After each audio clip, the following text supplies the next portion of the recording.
বিসমিল্লাহির রহমানির রহিম। আসসালামু আলাইকুম রহমতুল্লাহি ওয়া বারাকাতুহু। প্রিয় দর্শকবিন্দু, আজ আমরা আলোচনা করব সেই দিনটির কথা, যেদিন মানুষ দুনিয়ার সমস্ত মর্যাদা, ক্ষমতা, ধন সম্পদ ভুলে গিয়ে একটাই প্রশ্ন করবে, আমি বাঁচব তো? হাসরের ময়দানে হিসাব নিকাশ শেষ হলে মানুষের সামনে হাজির হবে একটি সেতু, চুলের থেকেও সরু ও তলোয়ারের থেকেও ধারালো, যার নিচেই জ্বলছে জাহান্নামের আগুন। এর নাম পুলসিরাত।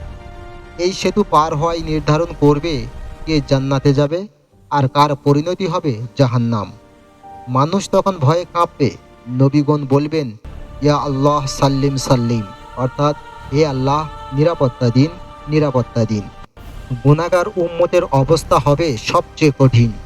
তাদের অনেকেই খুঁড়িয়ে খুঁড়িয়ে, হাঁটতে হাঁটতে ঘেমে, ভয়ে আতঙ্কে সামনে এগোবে।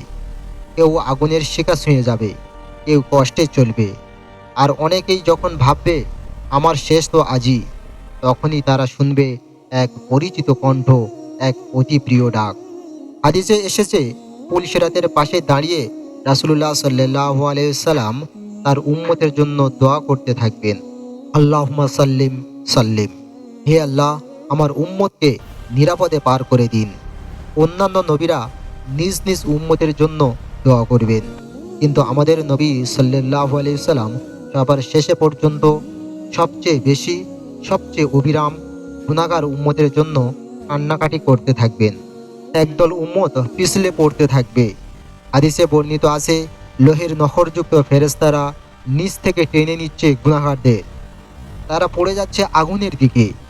মানুষ তখন রাসূলকে ডাকতে ডাকতে বলবে, ইয়া রাসূলুল্লাহ, বাঁচান, আমাদের জন্য দোয়া করুন। রাসূলুল্লাহ সাল্লাল্লাহু আলাইহি সাল্লাম তখন আবার দোয়া করবেন, তীব্র কান্নায়, বুক ভেঙে যাওয়া আর্তনাদে, উম্মতি উম্মতি উম্মতি, হে আল্লাহ, আমার উম্মতকে বাঁচিয়ে দিন। এ দোয়া শুনে ফেরেশতারা অনেকে ধরে টেনে তুলবে। আল্লাহর রহমতে আগুনের কিনারা থেকে অনেকেই নিরাপদে উঠে আসবে। নবীর নূরের আলো উম্মতের পথ আলোকিত করবে। সহিহ হাদিসে এসেছে, আমাদের নবী সাল্লাল্লাহু আলাইহি সাল্লামের নূর পুলসিরাতকে আলোকিত করবে। যারা দুনিয়ায় তার সুন্নতকে আঁকড়ে ধরেছিল, যারা তার প্রতি গভীর ভালোবাসা রেখেছিল, তারা সেই নূরের বরকতে তীব্র বেগে সেতুটি পার হবে। কেউ অতি দ্রুত, কেউ বিদ্যুতের চমকের মতো, কেউ বাতাসের মতো, আবার কারো হবে ধীর গতিতে, তাদের ঈমান ও আমলের শক্তি অনুযায়ী। সবচেয়ে গুনাহগার উম্মতের জন্য নবীর শেষ সুপারিশ।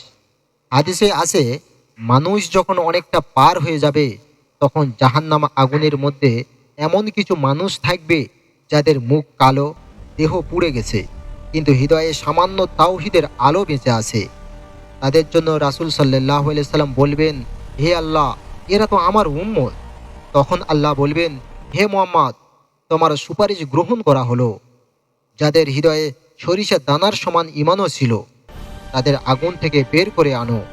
ফেরেশতারা তাদের তুলে আনবে, ধুয়ে মুছে সুস্থ সবল করে জান্নাতের দরজায় নিয়ে যাবে। একটি হৃদয় বিদারক হাদিস আছে, যখন তার সব উম্মতকে আগুন থেকে বের করা হবে, তখনও তিনি বলবেন, হে আল্লাহ, এখনও কিছু উম্মত রয়ে গেছে। এত ভালোবাসা, এত মমতা, এত দয়া, যা পৃথিবীর কোনো সম্পর্কও নেই। কেন তিনি এত দোয়া করবেন গুনাহগার উম্মতের জন্য? কারণ তিনি আমাদের জন্য কেঁদেছিলেন দুনিয়ায়ও। একদিন তিনি কবরস্থানে দাঁড়িয়ে কাঁদতে কাঁদতে বললেন, আমি আমার ভাইদের খুব মনে পড়ে। সাহাবারা জিজ্ঞেস করলেন, আমরাই কি আপনার ভাই নয়? তিনি বললেন, তোমরা তো আমার সাহাবী। আমার ভাই তারা, যারা আমাকে দেখেনি তবু আমাকে ভালোবেসে আমার উপর ঈমান এনেছে, অর্থাৎ আমরা। কারণ আমরা নবীকে না দেখে তার জন্য আমাদের ভালোবাসা এতটাই যে কেউ যদি নবীর নামে বাজে কথা বলে, আমাদের হৃদয় কেঁপে ওঠে। তাই আজ থেকে নবীর সুন্নতগুলো মেনে চলবো ও তার প্রতি ভালোবাসা তৈরি করব ইনশাআল্লাহ। পুলসিরাতের জটিলতম মুহূর্তে যে নামটি আমাদের বাঁচাবে, যে হাতটি আমাদের হয়ে দোয়া করবে, যে হৃদয়টি আমাদের জন্য কাঁদবে, সে হলো মুহাম্মদ মুস্তাফা সাল্লাল্লাহু আলাইহি সাল্লাম। সেই দিন তার সুন্নত, তার ভালোবাসা, তার প্রতি আনুগত্য হবে আমাদের রক্ষার ঢাল। যারা দুনিয়ায় নবীকে ভালোবাসবে, আল্লাহ কিয়ামতের দিন তাদের রক্ষা করবেন। পুলসিরাত পার হওয়া আমলের শক্তি অনুযায়ী, তাই ঈমান আমল ঠিক রাখতে হবে। নবীর সাফাত পাওয়ার জন্য গুনাহ থেকে তওবা করতে হবে। যে সত্যিকারে তাওহীদের উপর অটল থাকবে তাকে আল্লাহ শেষ পর্যন্ত রক্ষা করবেন। প্রিয় দর্শকবৃন্দ, পুলসিরাতের এই কঠিন মুহূর্তগুলো আমাদের একটাই সত্য শিখিয়ে দেয়, দুনিয়ার জীবনটা খুব ছোট, কিন্তু আখিরাত চিরন্তন। সেদিন যখন সবাই দিশেহারা, ভীতু, অসহায়, তখন একজনই আমাদের জন্য দাঁড়িয়ে থাকবেন, একজনই আমাদের হয়ে কান্না করবেন, একজনই বলবেন, উম্মতি উম্মতি উম্মতি। তিনি হলেন আমাদের প্রিয় নবী মুহাম্মদ সাল্লাল্লাহু আলাইহি সাল্লাম। তার দোয়া, তার নূর, তার সুপারিশ ছাড়া সেই সেতু পার হওয়া অসম্ভব কঠিন। আর তাই যে জীবন তার সুন্নত ছাড়া কেটেছে, যে জীবন গুনাহে নিমজ্জিত থেকেছে, সেই জীবন আখিরাতে সাহায্য চাইবে, কিন্তু হয়তো তখন আর সময় থাকবে না।